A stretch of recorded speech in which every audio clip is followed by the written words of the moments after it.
ကြီးကကိုယ်ကမှအစင်းမီးစားပြီးတော့ရထိုးဘောနော်ဒီစက်ကိုမှတောင်းနေတယ်ပြော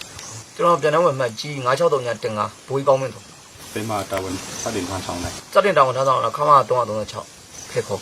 ပြီးတော့ဒေတာဘုံမစရနာကျော် right ခေါ်အဲ့ကနေပြီးတော့ခုခလာနေ68မြေ68ရောက်တာဘယ်လောက်ကြာပြီလဲ9လ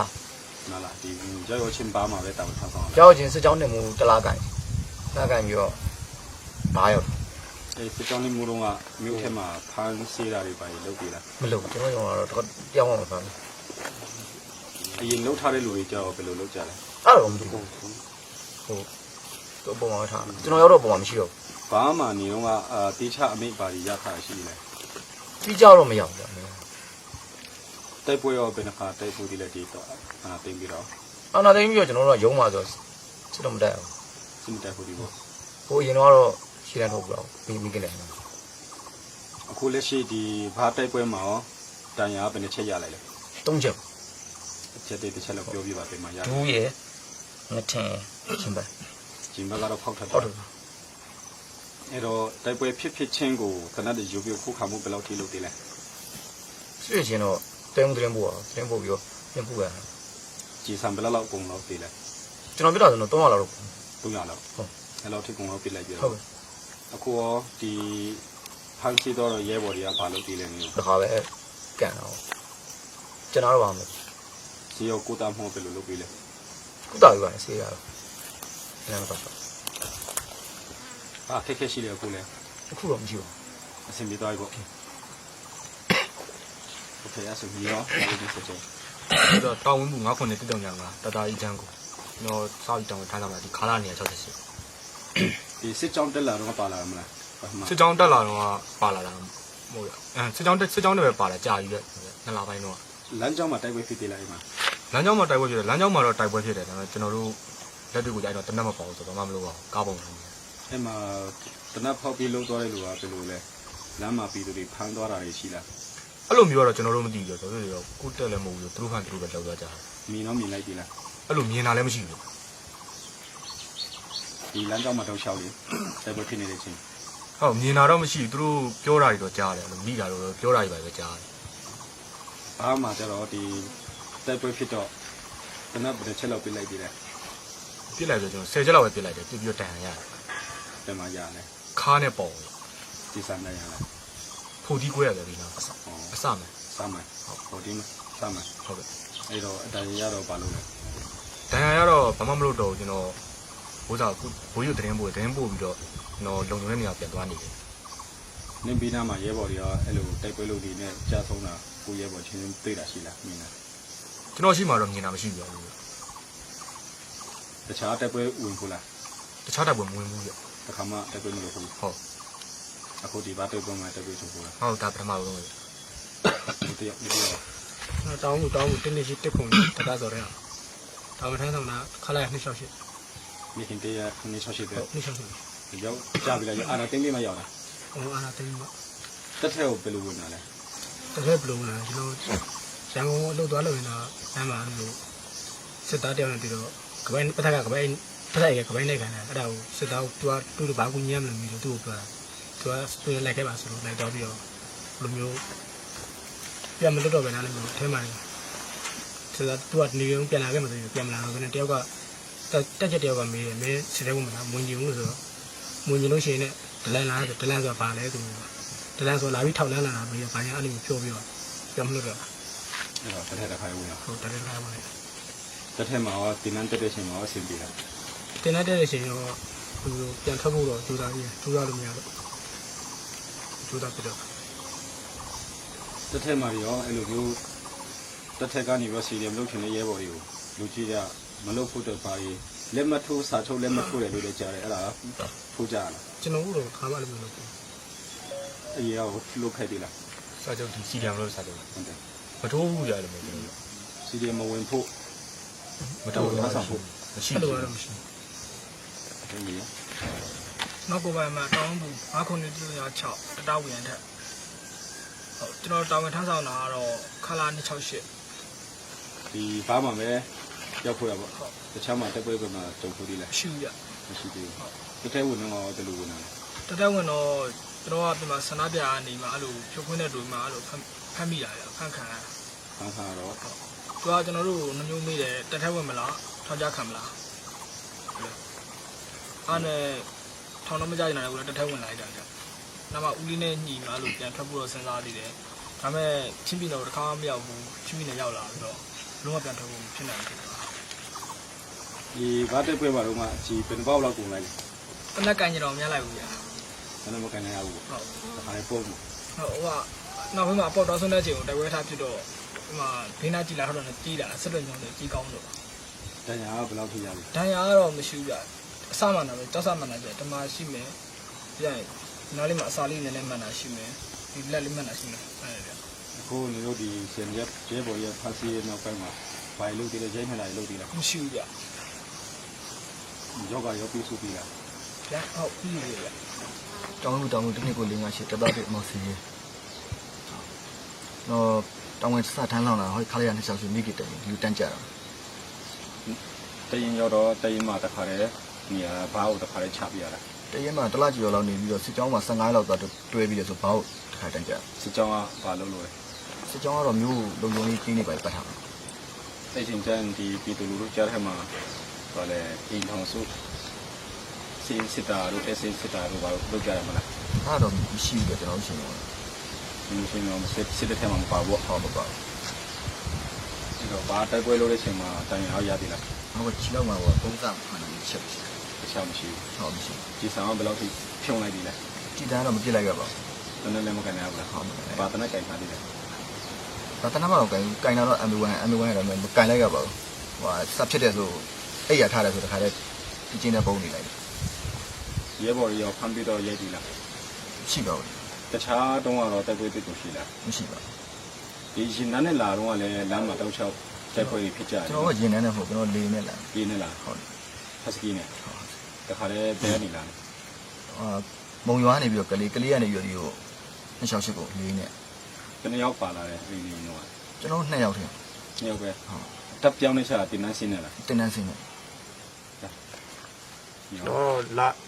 258415ရဲတူတက်ချက်နေလင်းပါဗျတော့22ရက်4လပိုင်း2015မှာတင်နန်းစတက်တယ်ဗျအဲ့ကနေမှ2015ခုနှစ်10လပိုင်းမှာတင်နန်းဆင်းပြီးတော့လုံချိုကြီးရဲတပ်ဖွဲ့ပဲတစ်ဘကိုးမှာတောင်းဝင်ထမ်းဆောင်တယ်ဗျအဲ့ဒီကနေမှတစ်ဆင့်10လပိုင်း2019 10လပိုင်းမှာရန်ကုန်ရင်နှင်းရဲတပ်ဖွဲ့ကိုရောက်တယ်ဗျရန်ကုန်ရင်နှင်းရဲတပ်ဖွဲ့ကနေပြီးမှတောင်းဝင်ထမ်းဆောင်ပြီးမှအခုဒီချင်းပြည်နယ်ကို2021 9လပိုင်းမှာအမိန့်ထွက်ပြီးတော့10လပိုင်းမှာဒီရောက်တယ်ဗျ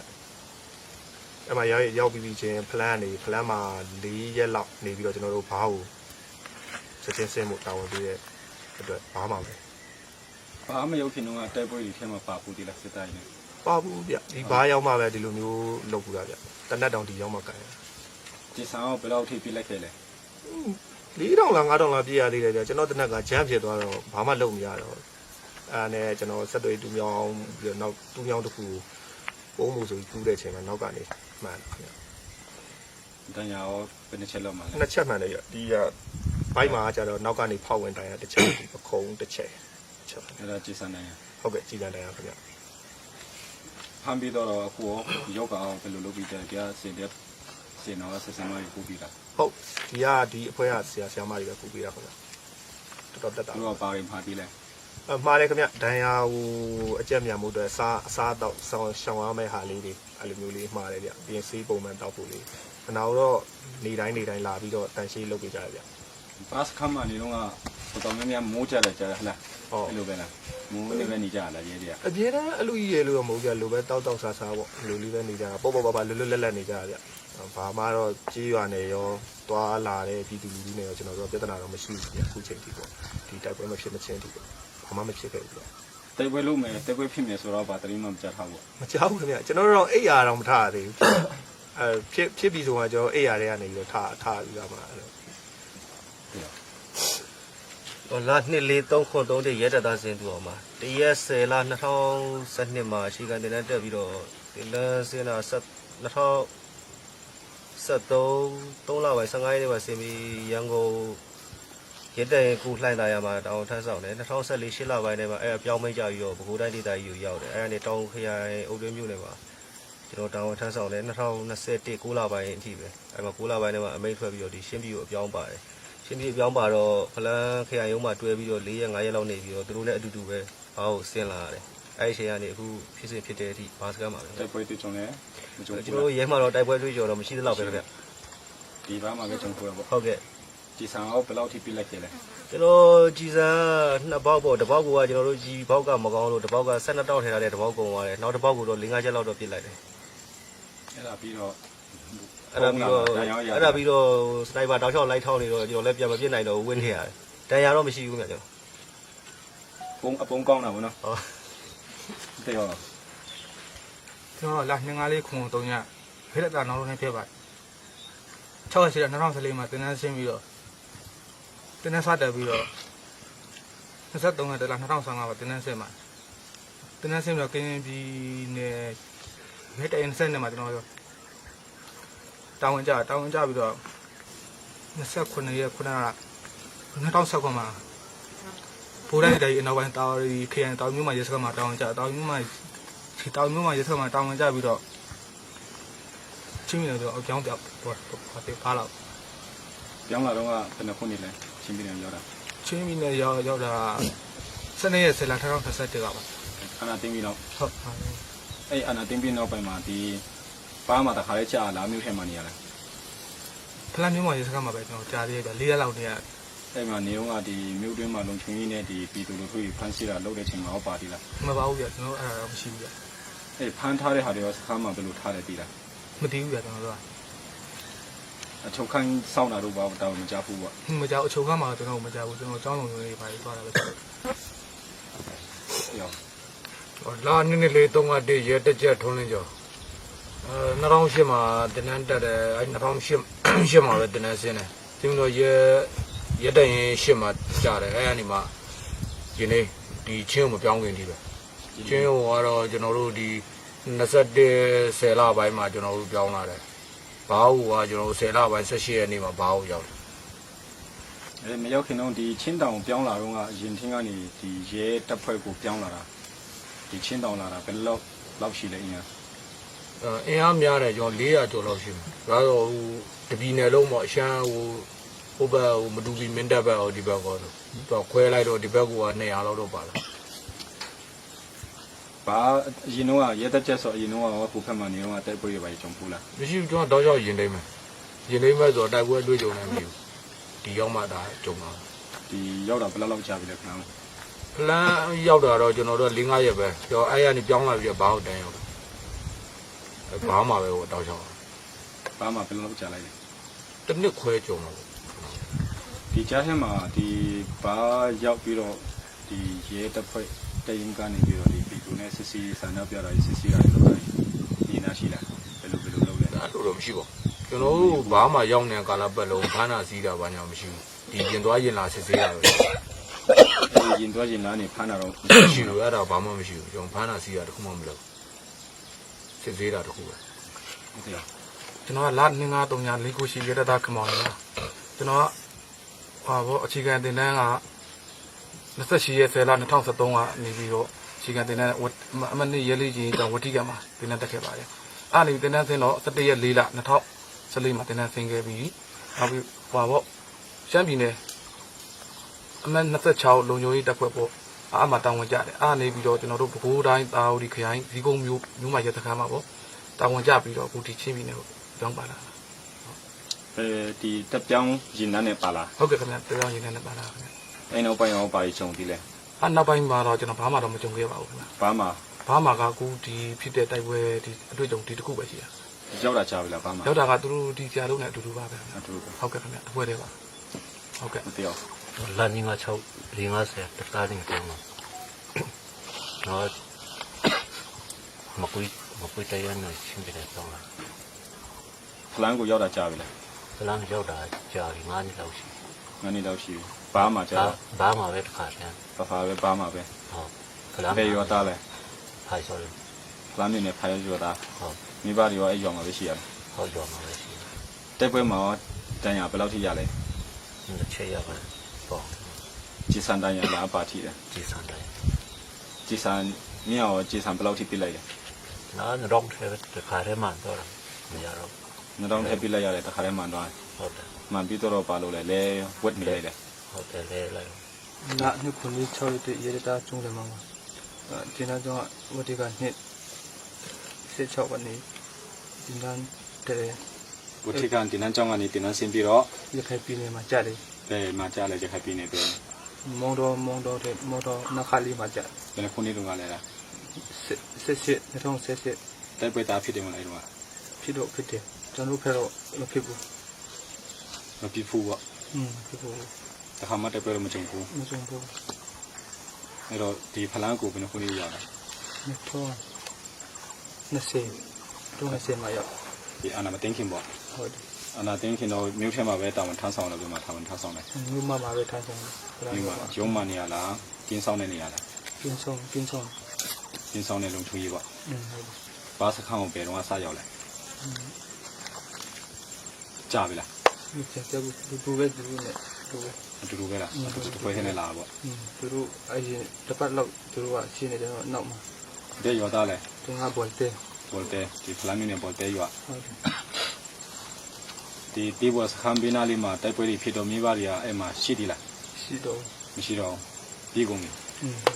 အနေကတက်ထဲမှာနေတော့လား ဟုတ်တယ် ရှိတယ်မလို့ဖို့မိဘတွေမတိုက်တုံးလား တိတ်နေတယ် တိုက်တုံးနေမလို့ရှင်းဘူးပေါ့ မလို့ရှင်းရတယ် လုတ်ချင်တာလည်းမဟုတ်မလုတ်ချင်တာလည်းမဟုတ်ဟုတ်မလားနိုင်ငံကကွယ်ရဲဆိုတော့ကျွန်တော်ရဲဘော်တွေကြည့်လက်စားတပြားမှမစားဘူးနိုင်ငံတော်ကကွယ်ရဲဆိုတာတိုက်ပွဲကဒီဘာတိုက်ပွဲတော့ကဘာတန်ရရသေးလဲ ပေါ်မှာ ကြည်စံနေလား ဟုတ်တယ် မှန်တော့အကိုတက်တာပြီလား အခုတော့တက်တာတယ် ကြည်စံကဘယ်တော့ပြလိုက်သေးလဲ သူကမပြရောက်တနေ့တော့မခရောက် တန်းတော့မခိုက်ပဲနဲ့ပုံနေလိုက်တာပေါ့အပုံကောင်းလို့လွတ်သွားတယ်ဟုတ်လားဘယ်တော့ရော ကျွန်တော်ကလ26ခုတည်းတုန်း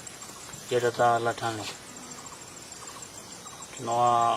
ကရခိုင်ပြည်နယ်ကြောက်ဖြူမြို့အမှန်32ရဲတရင်ကနေချင်းပင်နေလာတော့ ဘယ်တော့မှလာလဲဘယ်နှခုနေလဲ 2019အောက်တိုဘာ15ရက်နေ့မှာချင်းပင်နေရတာ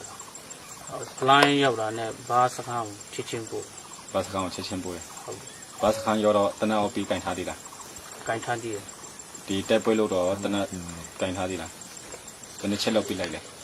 ဟိုအခုအစားတော့ကတော့ပြီးထားတယ်ပြီးတော့ဒီဘာကနေတွဲဖက်နဲ့ခါပီနေရုံမှာတစ်နှစ်ခွဲတွားနေရသေးတယ်ပြီးတော့ခါကနေဒီလိုတခါတော့ထွက်တာပေါ့အဲ့ဒါပြန်ပေးဖမ်းခံတော့ခါမှာပဲပြန်ပေးစစ်နေတော့ပြီးမှခါကနေလမ်းကြောင်းနဲ့ပြန်လာပြီးတော့ဘာမှပဲပြန်ချတာဘာရောက်ကနေဒီနောက်မပြီးတော့ တနက်ပြီးမကင်တော့ဘူး ပြီးမှခိုင်းတော့ အခုတိုက်ပွဲဖြစ်တော့တနက်ရှိလာပြီးတော့ မရှိပါဘူး တနက်မတုံးလိုက်ဘူးပေါ့ မတုံးလိုက်ဘူး တန်ညာရောဘယ်လောက်ထိရသေးလဲ တန်ရပေါ်မှာတစ်ချက်ပြီးတော့လက်မှာတစ်ချက် ကြည်စံလား ဒီစမ်းပဲ ဘာရောသားလဲ ကျွန်တော်ကဖလားမြို့နယ်ဘူကျုံကြီးပါ မိဘတွေရောအဲ့မှာရှိလား အဖေကဘို့ဟိုရွာမှာရှိတယ်အမေကတော့ကလေး မိဘတွေရောစီတယ်လို့ဖို့တိုက်တွန်းသေးလား တိုက်တွန်းအရာတိုက်တွန်းပါတယ်ဟိုတခါတော့ထွက်တော့ဒါမှဒီလိုနေတော့စစ်မလုံးနိုင်လို့ ဒီဘာမှတာဝန်ထမ်းဆောင်တော့ကဖလန်းမောင်ဟာခါမောင်တာဝန်ထမ်းဆောင်တော့ကဒီရဲတွေနဲ့စစ်သားတွေနဲ့ပူးပေါင်းပြီးတော့ပြည်သူတွေကိုဆန္ဒပြတာတို့ဘာလို့လိုက်ရှာပြီးလိုက်ဖမ်းတဲ့ဟာတွေရောကိုယ်တွေကြုံတွေ့တာရှိလား ကိုယ်တိုင်ကြုံတွေ့တာမရှိဘူးခါမှာတော့ရုံးမှာပဲနေ ရုံးမှနေတော့ရုံးမှ report တော့လာတယ်မလား ဟိုက report တော့ဝင်ပါတယ် အဲ့ဒါတော့ဒီပြည်သူတွေဖမ်းဆီးတာဘယ်လောက်ဖမ်းဆီးဘယ်လိုလုပ်လဲဆိုတော့သိတာရှိလား အဲ့လိုတီးတာတော့မရှိပါဘူးကျွန်တော်တီးတာတော့အဲ့မြူတွေးမှာခိုက်ပွဲအဲ့လိုဖြစ်တာတော့အဲ့လိုမျိုးလိုဘယ်နှစ်ယောက်ဘယ်လောက်ကြတယ်အဲ့လိုမျိုးပဲတီးတယ်အဲ့ဒီတရင်အဲ့လိုကြီးထူးခြားတာတော့ကျွန်တော်မသိပါဘူး ဒီဖမ်းခံရပြည်တဲ့နောက်ပိုင်းမှာကျွန်တော်ရဲဘော်ရဲရဲနဲ့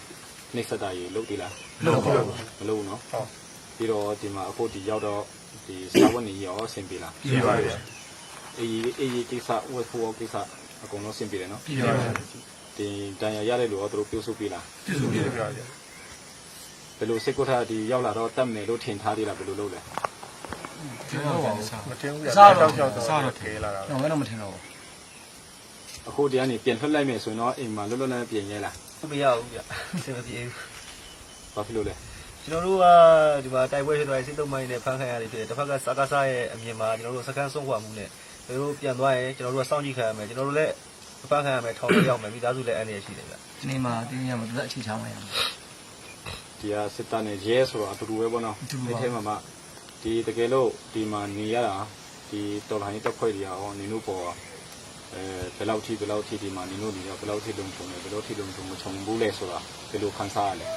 လုံးဝ လုံးပါဗျာ အဆင်ပြေလားဒီတော်လိုင်းတက်ဖွဲ့ကိုယုံကြည်လား ဒီကိုလိုဆက်ဆံကြပါ အတင်းယုံခိုင်းတာမဟုတ်ဘူးနော်နေလို့ကြုံတဲ့ခံစားချက်ကိုမေးတာ ဒီလိုလိုပါပဲ အရင်တော့ဒီပူရတဲ့မှာဘောနော်တက်ထဲမှာကျွန်တော်လည်းတက်ထဲအစီအစဉ်ဘောနော်ဖမ်းလာလို့ရှိရင်တော်တော်များများကျွန်တော်ကမထားဘူးရှင်းလိုက်တာများတယ်ဒါပေမဲ့အခုနောက်ပဲတော်တော်များများလည်းသူတို့ထောင်ထဲမှာပို့တာရောရှိလာတယ်လမ်းကြောင်းလုံထွေးတို့ဘာလို့လုံရင်းနေတော့အကုန်လုံးရှင်းပြပလိုက်တယ်ဒါပေမဲ့ကျွန်တော်တို့ဒီတော်လှန်ရေးမှာကျွန်တော်တို့လုပ်တာကအဓိကရည်ရွယ်ချက်လုပ်တာကဒီစစ်သားနဲ့ရဲကိုချေမှုန်းပြအပြည့်ရှင်းဖို့မဟုတ်ဘူးအဓိကရည်ရွယ်ချက်ကနိုင်ငံရေးမှချက်ပြရဖို့လုပ်တာတောက်နေတို့တရားနေစားပြီးတော့ဒီနောက်မှာလည်းတည်ထားဖို့နော်ကျွန်တော်ကလူတက်ဖို့တော်လှန်ရေးလုပ်တာမဟုတ်ဘူးစနစ်ကိုတွန်းလှန်တာဖြစ်တယ်အဲ့ဒါကြောင့်အခုနေတို့ဖမ်းလာကြတဲ့ဟိုကအကုန်လုံးပြရလဲတည်လိုက်နေလို့ကျွန်တော်ဖမ်းလာတာ ဆက်ပါရ အဲ့တော့ဒီမှာအစဉ်ပြီးတော့နေကျွန်တော်တော်လှန်ရေးတက်ဖို့ကတို့မှဒီတော်လှန်ရေးကာလအတွင်းမှာပေါ့နော်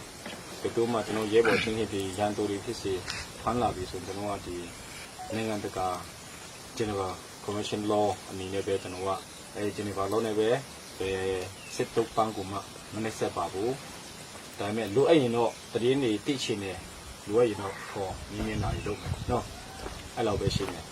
ပါမလဲအားမငယ်နေတော့ဟုတ်ကဲ့ဒါလို့ဒီမှာ ECC တာဝန်ခိုင်းတဲ့နေရာမှာပဲအစီပြောင်းနေပြီနင်တို့ကိုလည်းလက်ထက်ခတ်ပြီးတော့အချုပ်ထက်တာလုပ်လားမလုပ်ပါဘူးနော်နင်တို့လွတ်လွတ်လပ်ထားရဟုတ်မလားဟုတ်အဲ့လိုဆိုနင်တို့စစ်တပ်ထဲမှာလာဖမ်းကျွန်တော်တို့ဖမ်းခံရအဲ့လိုလုပ်မယ်ထင်တယ်မလုပ်ဘူးနော်အဲ့တော့ကျွန်တော်တို့ဒီလုပ်ရတဲ့အကြောင်းရင်းတွေမျိုးစိတ်ထဲမှာတကယ်ကျွန်တော်ပါလူချင်းနဲ့ပါလုပ်ချင်းလဲဆိုတာကျွန်တော်ဒီစီမေကိုစင်တဲ့တစ်ဖွဲ့ကကျွန်တော်ရည်ရွယ်ချက်အနေနဲ့ဒီလိုလုပ်တာပဲနည်းနည်းဆွဲထားမှတ်ထားစီချင်းနော်ဟုတ်ကဲ့ပါ ကျွန်တော်တော်လှန်ရေးလုပ်တာနှစ်ကျော်ပြီအာနာတင်းကစရင်လုပ်ပါပြီကျွန်တော်တိုက်ပွဲလည်းများရင်ဝင်ဖို့ပါတယ်ဘာစကားတင်းတိုက်ပွဲမှာလုပ်တဲ့စစ်တုံးပန်းတွေလည်းကောင်းကောင်းမွန်မွန်နဲ့ထင်းထင်းဆုံးဆွဲပါတယ်ပြီးတော့ကျွန်တော်တို့လုပ်တဲ့တာဝန်တွေအကုန်လုံးနိုင်ငံတကာရဲ့ဥပဒေအကုန်လုံးလိုက်နာပါတယ်အခုကောင်းကောင်းမွန်မွန်နဲ့ထင်းထင်းပါတယ်ဟိုစီဖက်မှာလည်းသူတို့ဒဏ်ရာရတဲ့သူလည်းရှိပါတယ်အဲလည်းကျွန်တော်တို့တတ်နိုင်တဲ့လောက်သူတို့အချင်းချင်းကျွန်တော်တို့လည်းညီကိုမောင်နှမလိုမိသားစုလိုနဲ့အကုန်လုံးထမင်းကစားဖို့အကုန်လုံးတန်းတူညီမျှနဲ့တွားကြပါတယ်ကျွန်တော်တို့နဲ့အတူတူနဲ့နေကြမိသားစုလိုနဲ့နေပြီးမှသူတို့လည်းကျွန်တော်တို့နဲ့အတူတူလုရှာရှင်းအကုန်လုပ်တယ်